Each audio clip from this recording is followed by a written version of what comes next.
Hey everyone, and welcome to the Formula for Success and Wealth, your channel for building real assets and living smarter. Can you feel it? That knot in your stomach? That unease in the air every time you glance at the financial headlines?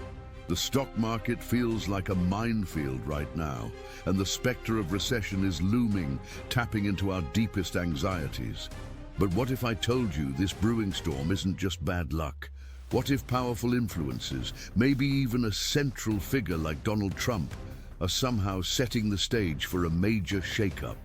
Now, before you call me crazy, let's consider Warren Buffett, the sage of Omaha. His words and moves over the years offer clues, and frankly, they line up in a pretty unsettling way with the notion of a calculated downturn. So, get ready, because what I'm about to break down today could fundamentally shift how you see your financial future and your own part in it. Stick with me, because understanding what's happening is the first step to taking control, to not just being swept away by events, but to actively shaping your own financial well-being. Everyone's asking the same thing, aren't they? The stock market seems to be teetering on the edge again, and fear is plastered all over the headlines. Investors are dumping stocks, and recession is the word on everyone's lips. But here's what I think most people are missing. This market turmoil isn't just appearing out of thin air. There are real dynamics at play, and I see four of them pointing squarely at one name: Donald Trump. You might want to brace yourself, because Warren Buffett may have hinted at things that fit perfectly with a market downturn that Trump could be, let's say, encouraging. And no, I'm not peddling some conspiracy theory here. I'm talking about a mix of four very real warning signs, each backed by historical patterns and some good old-fashioned political power plays. Now, Trump isn't out there calling it a crash, but if you read between the lines of what he says and does, it looks like he's setting the scene for something big.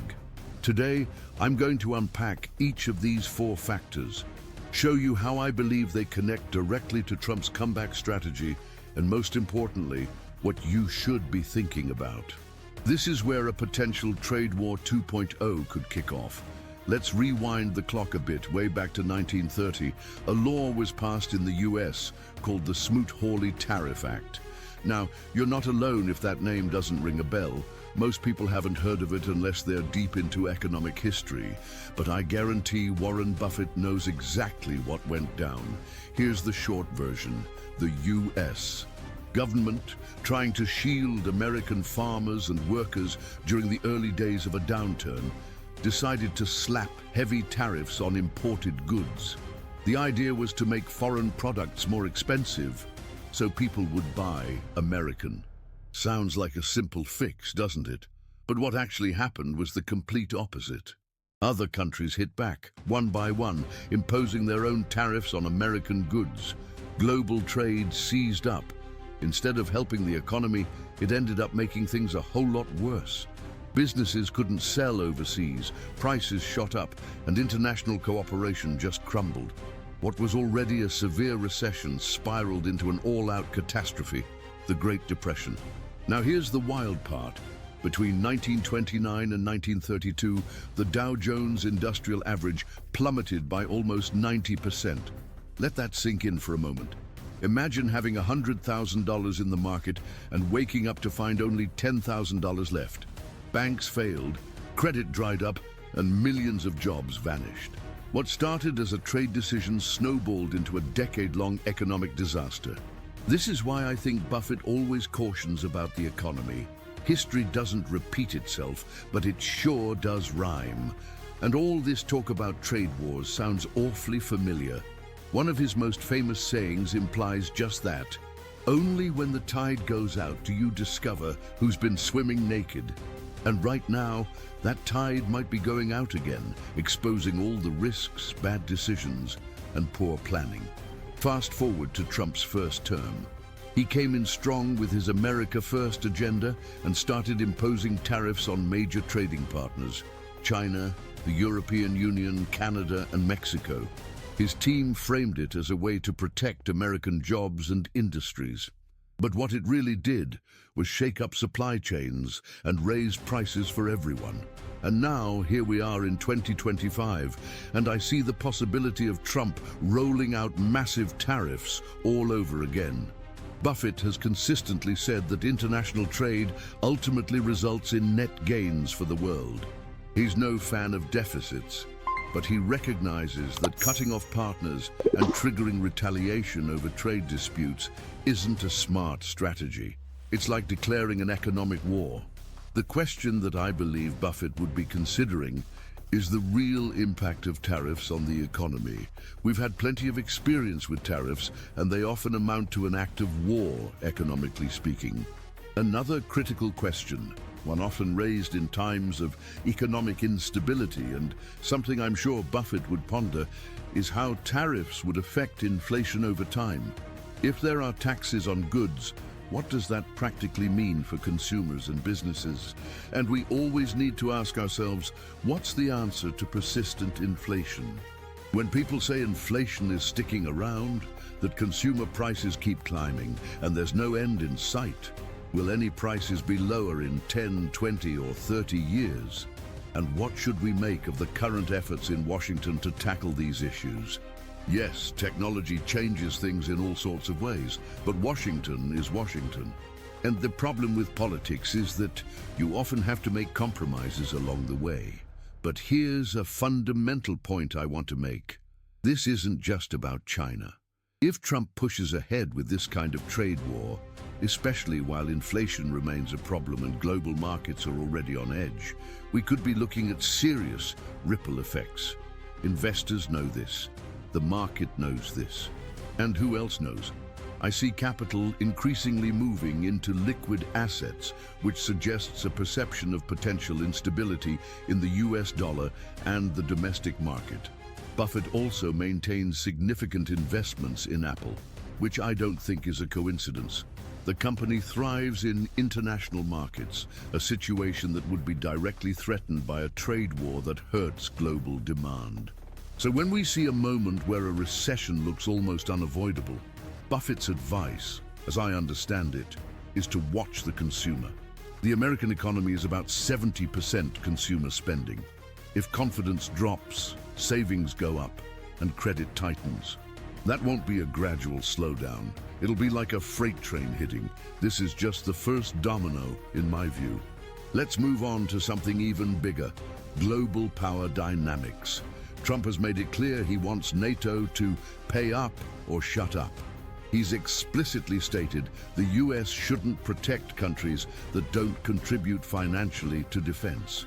That sounds harsh, but we can't ignore the potential fallout. What happens when the US steps back from global leadership? A vacuum is created, and vacuums don't stay empty for long. That's where I see Russia, China, and other major powers stepping in.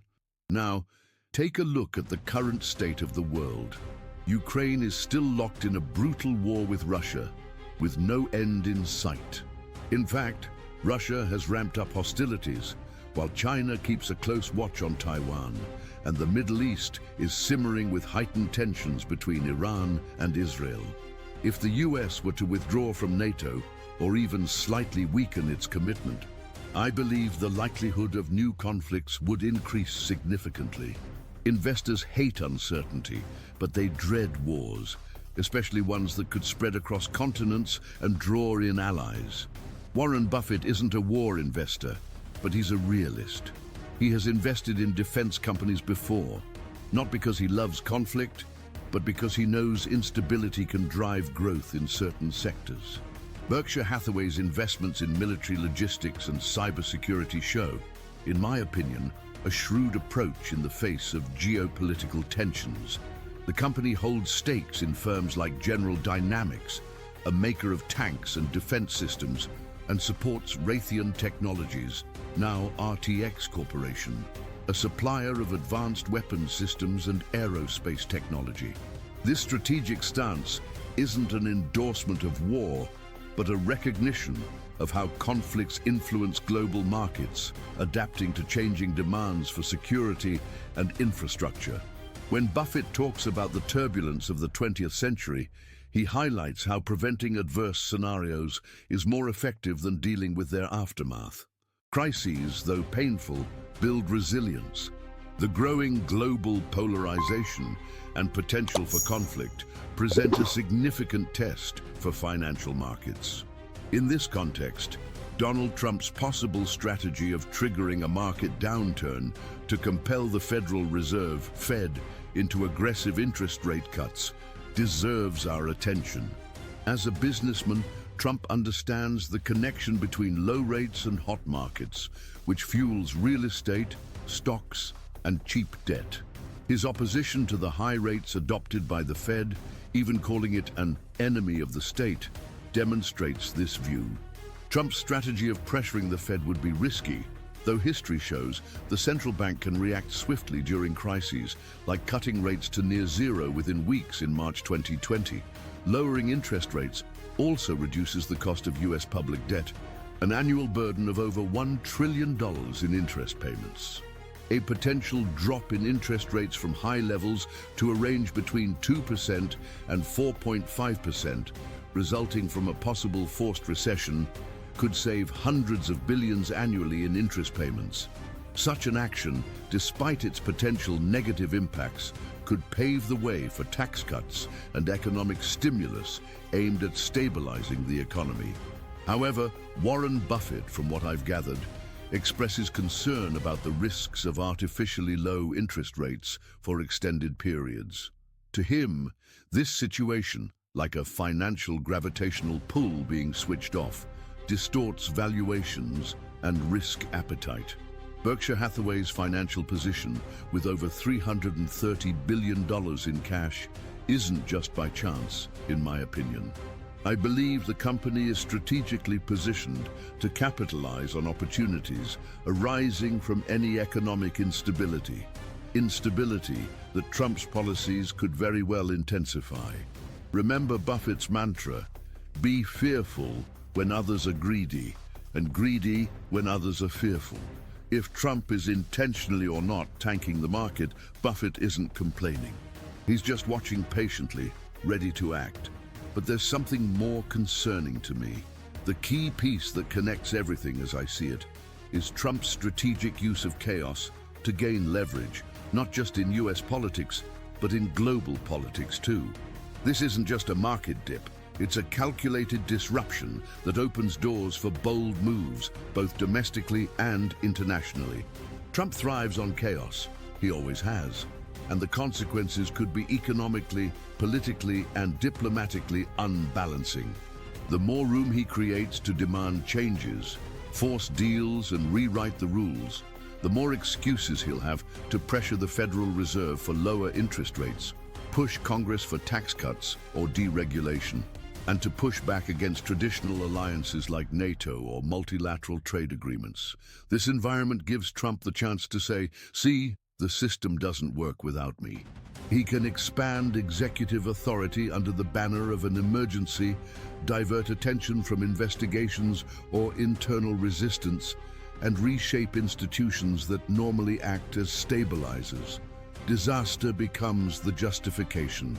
Globally, the message I interpret is, America will do what's best for America, deal with it.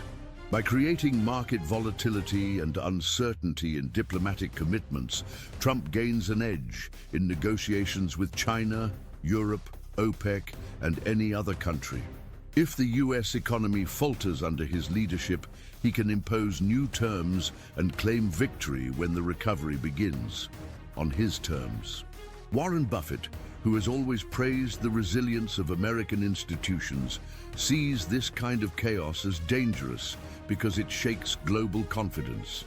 He has repeatedly said that the American system works, and he's betting heavily on that system's reliability. But if global investors, trading partners, and even American citizens start to believe that the rules can change overnight based on one man's strategy, that's when capital flees currencies, weakening them, and volatility becomes the new normal. And that, to me, is the real risk here. This isn't about an accidental slip-up or incompetence. It's a tool, a release valve, a way to reset the game board in both Washington and global diplomacy so Trump can deal from a crisis-driven position of perceived strength. Buffett might not be playing this game, but he definitely recognizes when someone else is. That's why I believe he's sitting on his cash pile now, waiting for the chaos to unfold so he can find opportunities.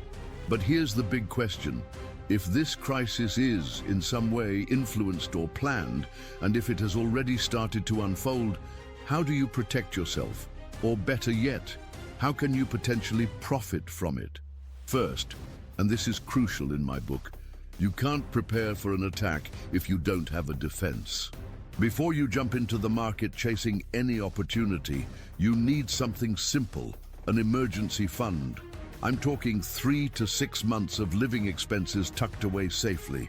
Once you've got that sorted, you can start thinking about strategies. Because when these 4 collision factors hit the system, panic selling, interest rate cuts, market corrections, and political instability, the one thing you can count on is that people will panic. That's where your opportunity begins, as I see it. Let's go back to factor 1, a potential second trade war, Trump's resurgence. And I'm not talking if this will happen again. Tariffs are back on the table, and the impact could be severe. We might see a contraction, with financial conditions tightening like in previous years. Prices could rise and companies might adjust their forecasts downward. The stock market would show signs of stress. However, a crucial point to consider, in my view, is that a market drop doesn't always reflect fundamental reality. Fear is often the main driver, pushing short-term thinking. It's at this moment that great companies like Apple, Caterpillar, or even semiconductor manufacturers linked to Asia can go on sale, not because they're failing, but because of media hype. In this scenario, the key isn't to predict the exact entry point, but to invest consistently, filtering out the noise. Dollar cost averaging is a valuable ally here.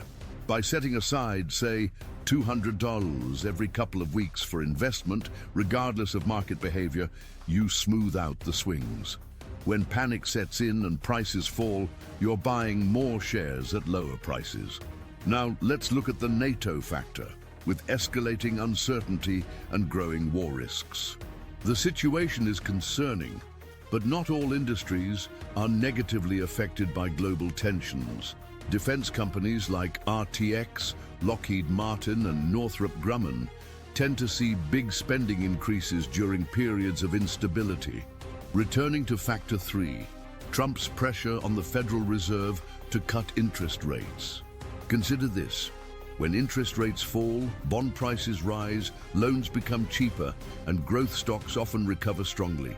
So, if you're faced with a sharp market downturn, you might be in an ideal position to buy tech assets or even cryptocurrencies at a discount, anticipating a Fed policy shift. A clear example I recall is March 2020, when the Fed cut rates to near zero, and within weeks, the S&P 500, Nasdaq tech stocks, and even Bitcoin saw significant gains, with Bitcoin going from around $10,000 to roughly $60,000 over the course of the year. History doesn't repeat exactly, but when fear peaks and rates are cut, we often see a strong recovery. Factor 4, the strategic instability caused by Trump comes into play when he disrupts institutions and the global economy, aligning interests to create widespread uncertainty. This is where diversification becomes essential, in my opinion. We don't know if it will be a temporary market correction or a full-blown collapse, and not even Buffett would know for sure. So don't put all your eggs in one asset class. Spread your capital across different sectors. Consider investments in solid dividend stocks, like Johnson & Johnson or Procter & Gamble, which tend to weather storms and maintain dividend payments. Invest part of your capital in bonds, especially short-term treasury bonds, which remain stable during interest rate drops. Consider a small portion in cryptocurrencies, as long as you can tolerate the volatility. Also, keep an eye on currency exposure, because if the dollar depreciates, other currencies might appreciate. The idea isn't to bet on a single winner, but to build a comprehensive strategy that can withstand different scenarios. Let the headlines scream recession. Let Trump cause instability. If you have a solid plan, a consistent foundation, and a long-term view, this supposedly influenced or planned event won't destroy you. It could strengthen you. As Buffett said, the best chance to deploy capital is when things are going down. When adversity mounts, Warren Buffett's time-tested investment philosophy points to the importance of seeking solid assets and maintaining rationality, especially in a year like 2025, which looks to be challenging. So, there you have it. We've unpacked the 4 elements that I believe could signal a market storm, potentially influenced by Donald Trump's strategies, and how a master like Warren Buffett would not just survive, but thrive amidst the chaos, turning fear into opportunity.